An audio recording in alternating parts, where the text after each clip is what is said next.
Abertura. Imagens em sequência das sedes dos superiores tribunais e do Supremo. À esquerda, com letras em caixa alta, grandes julgamentos.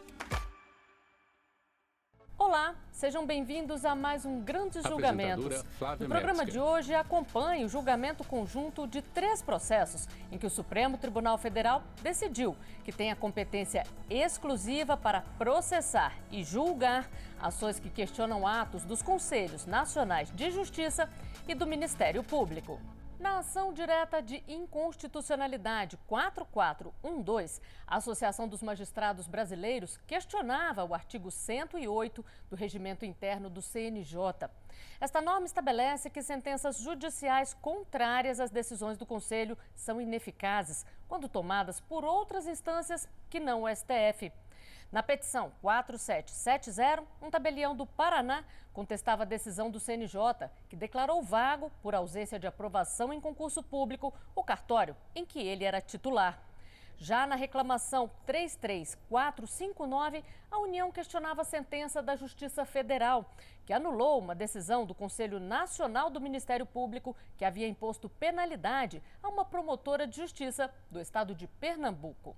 O julgamento teve início no dia 12 de novembro de 2020. A vice-presidente do STF, ministra Rosa Weber, fez a leitura do relatório da reclamação 33459. Senhor presidente, Ministra Rosa Weber, vice-presidente do STF. Os fundamentos deduzidos a 12 de novembro de 2020. Mas onde afirma que ter conhecimento da jurisprudência prevalecente desta casa, mas jurisprudência essa firmada no julgamento conjunto da AO 1814, questão de ordem, sob a relatoria do ministro Marco Aurélio, em 2014, e da ACO 1680, sob a relatoria do ministro saudoso e querido Teori Zavascki, também em 2014, jurisprudência essa, segundo a qual não atraem a competência originária deste Supremo Tribunal Federal as ações ordinárias que tenham por objeto atos do CNJ e do CNMP. Todavia, ainda, e eu brevemente refiro, a união agravante sugere mitigada a jurisprudência dessa Suprema Corte e reforçada a hipótese de usurpação de competência do Supremo Tribunal Federal a partir das decisões proferidas nos processos que nomina, que seriam reclamações sob a relatoria da ministra Carmen Lúcia e do ministro Dias Toffoli. Em seguida, o ministro Gilmar Mendes leu o relatório da ADI 4412. Trata-se de ação direta proposta pela Associação dos Magistrados Brasileiros, AMB, contra o artigo 106 do Regimento Interno do Conselho Nacional de Justiça, com a redação dada pela Emenda Regimental 01 de 2010, de 9 de março de 2010. Eu até lembro, ministra Rosa Weber, que esse dispositivo, o artigo 106, ele tem a mesma redação do artigo 66 que se aplica ao Ministério Público. Representando a União no polo ativo da reclamação 33459 e no polo passivo dos outros 2 processos, o advogado-geral da União, ministro José Levi Melo do Amaral Júnior, argumentou que somente o STF é competente para julgar atos do CNMP e do CNJ.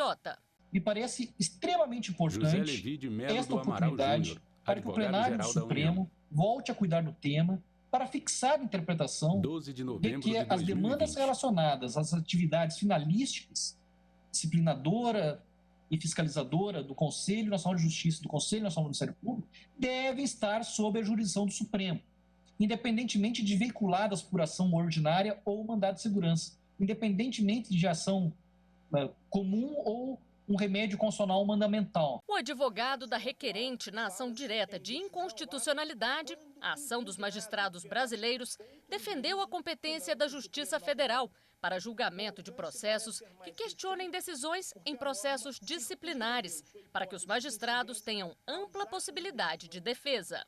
Vejam, Vossas Excelências, que a matéria em debate não seria do interesse nacional ou de toda a magistratura, mas particular daquele magistrado. De 2020. Ele poderia ter sido apenado em instância única pelo CNJ e também teria uma única instância judicial para tentar rever a punição que lhe for imposta.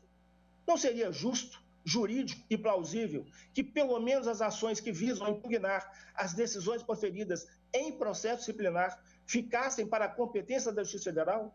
O juiz apenado teria a possibilidade de obter a revisão judicial em primeiro grau, em segundo grau, em recurso especial e até mesmo, eventualmente, recurso extraordinário. Seguiu-se a sustentação oral do advogado da Associação Nacional dos Magistrados Estaduais, que atuou como amicus curiae, ou amigo da corte, uma parte interessada no processo. A entidade argumentou na linha do que defendeu a autora da ADI 4412, opinando pela inconstitucionalidade do artigo 106 do Regimento Interno do CNJ. O inciso 35 Cristóvão Dionísio do Cavalcante, artigo 5, advogado da Associação Nacional dos Magistrados Estaduais. A lei não excluirá 12 de de novembro de apreciação 2020. do Poder Judiciário ameaça ou lesão de direito. Então, portanto, não há previsão constitucional que autorize o CNJ exercer função jurisdicional. O Procurador-Geral da República opinou pela procedência da ADI e pelo provimento ao agravo na reclamação 33459. A Procuradoria-Geral da República pode resumir Procurador-Geral da República. a sua manifestação no que toca ao julgamento conjunto, ora em curso, a síntese de que compete ao Supremo Tribunal Federal julgar as ações que impugnem atos do Conselho Nacional de Justiça e do Conselho Nacional do Ministério Público ante a natureza constitucional destes órgãos, nos limites das matérias constitucionais de controle administrativo, financeiro e disciplinar. A ministra Rosa Weber votou pelo não provimento do processo de sua relatoria, considerando a jurisprudência do Supremo sobre o tema. Eu nego o provimento ao agravo. Ministra Rosa Weber, e nego o provimento ao agravo firme na jurisprudência que estava assentada nesta Suprema Corte. Mas, de qualquer sorte, como hoje está previsto o julgamento conjunto, inclusive da ADI, eu vou tecer algumas considerações justamente para reforçar a minha convicção no sentido de reafirmar a jurisprudência da Corte. A tutela recursal liminar requerida pela União em agravo de instrumento contra a decisão que suspendeu provisoriamente a penalidade imposta foi indeferida, à míngua dos pressupostos recursais e considerada a jurisprudência assente do Supremo Tribunal Federal, não obstante os atos questionados resultem de deliberações do CNJ ou do CNMP, a autoria de tais atos será imputada em conformidade com a teoria administrativa do órgão, apenas ao ente político revestido de personalidade jurídica, no caso, a União. No voto, o ministro Gilmar Mendes disse que a declaração de inconstitucionalidade do artigo 106 do Regimento Interno do CNJ acabaria tirando a autonomia dos conselhos. Ele julgou improcedente a ADI e, finalizando, votou pelo provimento dos agravos.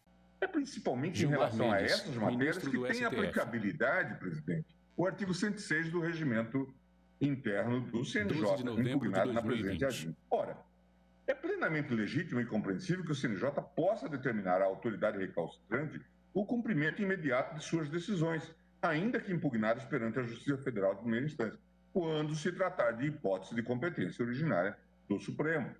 É que, se adotada esta interpretação, a norma impugnada nada mais faz do que explicitar o alcance do artigo 102, inciso 1º, a linha R da Constituição, impedindo que decisões proferidas ao arrepio de regras constitucionais de competência e, portanto, flagrantemente nulas, comprometam o bom desempenho das atribuições do CNJ. Nesse sentido, é a decisão liminar proferida pelo ministro Peluso, no exercício da presidência desta Corte no mandado de segurança 28537, em que se discutia incidentalmente a constitucionalidade do artigo 106 do regimento interno do CNJ. No próximo bloco, seguimos com os votos dos ministros. O Grandes Julgamentos volta já. Vinheta de intervalo. À esquerda, com letras em caixa alta, Grandes Julgamentos. Abertura. Imagens em sequência das sedes dos superiores tribunais e do Supremo. À esquerda, com letras em caixa alta, Grandes Julgamentos. Estamos de volta com Grandes Julgamentos. Neste programa, acompanhamos o desenrolar da sessão plenária em que o STF decidiu que tem a competência exclusiva para processar e julgar ações que questionam atos do CNJ e do CNMP. O julgamento teve continuidade em 18 de novembro de 2020. O ministro Nunes Marques foi o primeiro a se manifestar, votando pelo provimento dos agravos e pela procedência da ADI, ajuizada pela Associação dos Magistrados Brasileiros. Sustenta-se que, quando o legislador constituinte pretendeu restringir as classes processuais sujeitas à competência do Supremo Tribunal Federal, ele o fez expressamente, tal como procedeu na linha D do mesmo artigo. A ausência de qualquer menção a instrumentos processuais específicos na linha R denotaria a intenção do constituinte originário de alcançar, com referida norma de competência, toda e qualquer espécie de ação que possua como objeto ato oriundo do Conselho Nacional de Justiça. Em segundo lugar, não se revelaria congruente que juízes e tribunais locais pudessem apreciar a validade de atos e deliberações emanados do órgão que recebeu a incumbência constitucional de fiscalizar os membros da magistratura. É preciso relembrar, nesse contexto, que o Supremo Tribunal Federal não se submete à atuação fiscalizatória do CNJ, conforme decidido na ADI 3367 de relatoria do ministro César Peluso, o que reforça a vocação do Supremo Tribunal Federal como instância natural para apreciação da validade dos atos produzidos por aquele órgão administrativo quando impugnados em sede jurisdicional. Para o ministro Alexandre de Moraes, somente ações de cunho constitucional seriam de competência do STF. A questão hoje Alexandre de Moraes, ministro do STF. É decidir a quem compete, quem a Constituição tem competência para julgar, processar e julgar ações, independentemente da natureza da ação, ações contra atos, contra decisões do Conselho Nacional de Justiça e também do Conselho Nacional do Ministério Público. Essas decisões proferidas no desempenho, e aqui é importantíssimo desde o início já destacar, no desempenho das suas atribuições constitucionais. Mandado de segurança, habeas data, mandado de injunção, seriam de competência do Supremo Tribunal Federal. As demais, não. Sempre guardei extrema reserva em relação a esse posicionamento, respeitando a, então, posição prevalente do Supremo Tribunal Federal. Em seguida, o ministro Edson Fachin acompanhou os relatores nos 3 processos. A matéria, de fato, já foi julgada por diversas vezes nessa Corte por meio de mandado de segurança. O eminente ministro Alexandre de Moraes acabou de dar a ênfase necessária a este ponto.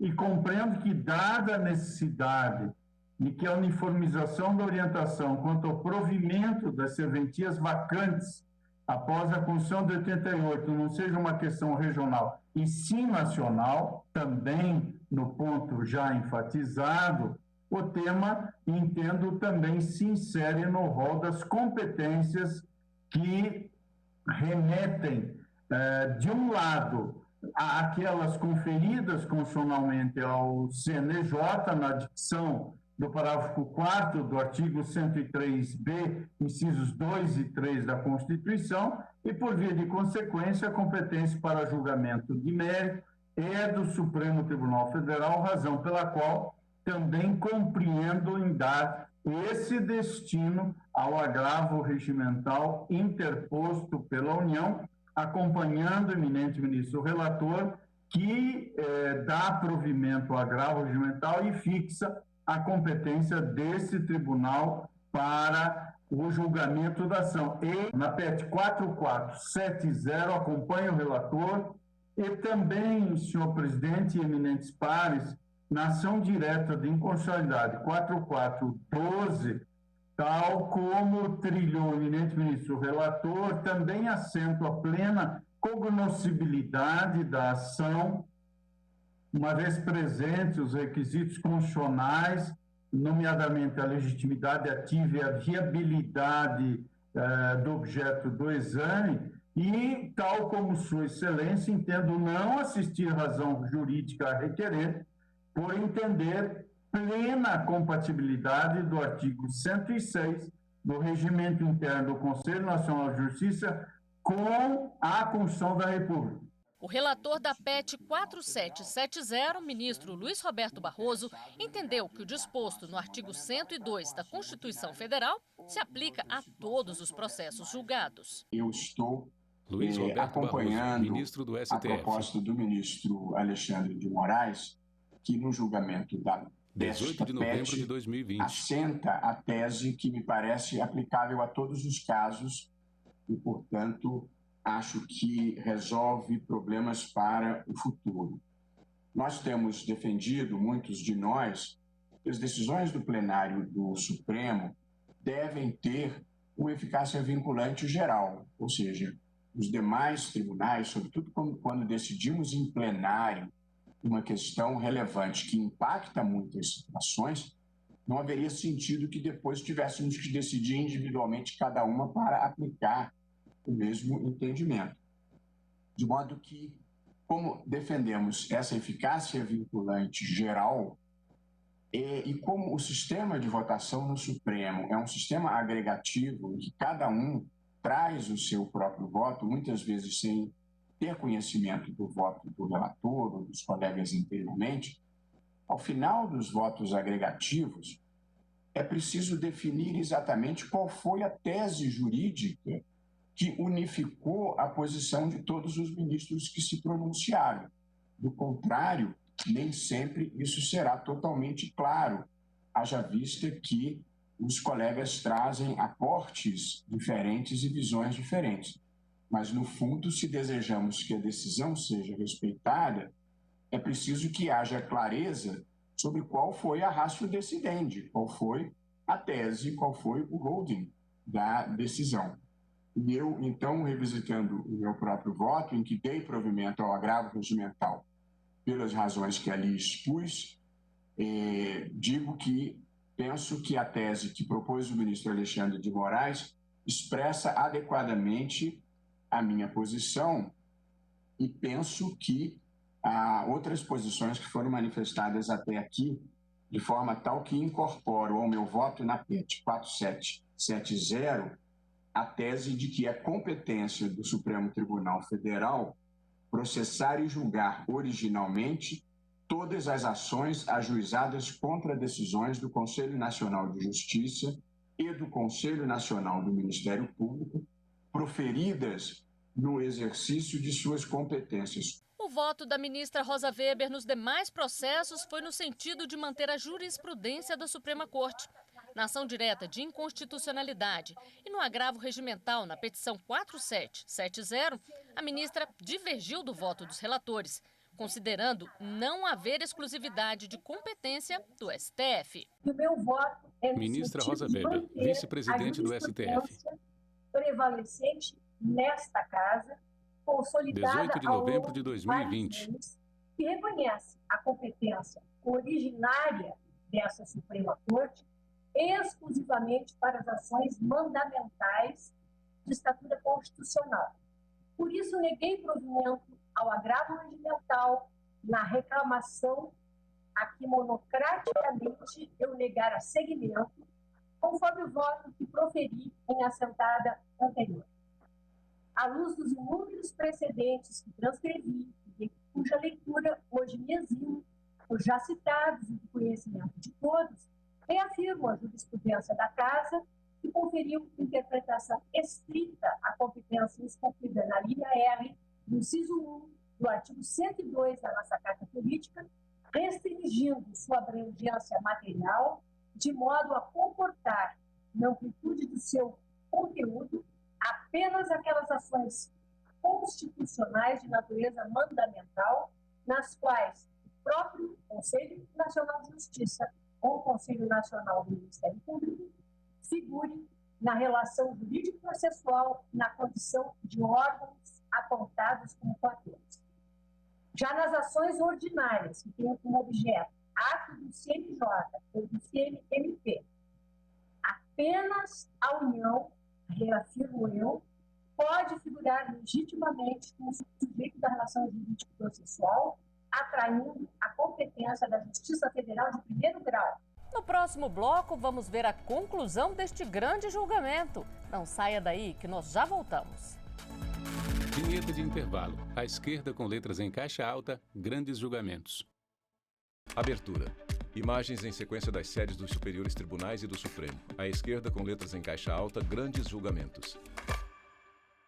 O Grandes Julgamentos está de volta. Vamos ver agora o final da sessão plenária, em que o Supremo decidiu sobre a competência para julgamento das lides, que envolvem atos do CNJ e do CNMP. Os ministros Dias Toffoli e Carmen Lúcia foram breves, votando no sentido de manter a competência exclusiva do Supremo nos termos do artigo 102 da Constituição Federal. Meu voto é muito simples. Peço vênia à ministra Rosa Weber para, na reclamação, acompanhar a divergência e, na petição e na ação direta, acompanhar os relatores. É como voto. Peço vênia à ministra Rosa Weber, ministra do para, STF. no caso por ela relatado, divergir, acompanhar, portanto, a divergência aberta pelo ministro, 18 de novembro neste caso, de 2020. o ministro Nunes Marques, e no agravo, na petição 4770, acompanhar o ministro relator, ministro Barroso, com a tese reajustada na forma do voto do ministro Alexandre de Moraes. E também acompanhar o ministro relator, ministro Gilmar Mendes, na ação direta 4412, pela improcedência da ação. É como voto, senhor presidente. O ministro Ricardo Lewandowski começou falando dos conflitos de competência dentro do Poder Judiciário e que uma forma de evitar esses conflitos é respeitar a hierarquia.